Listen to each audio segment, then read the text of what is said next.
The cabin filter is located behind the glove box. Open the glove box. Push in on the sides of the glove box to release the stops and lower the glove box. Remove the dampener cord from the glove box.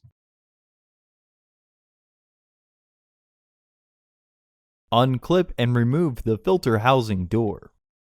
Remove the old filter from the housing and clean out any debris inside. Install your new AQ1109 filter into the housing. Recommended replacement every 15,000 miles or 1 year. Refer to your vehicle owner's manual for specifications. Reinstall the filter housing door. Reinstall the glove box assembly. Reinstall the dampener arm.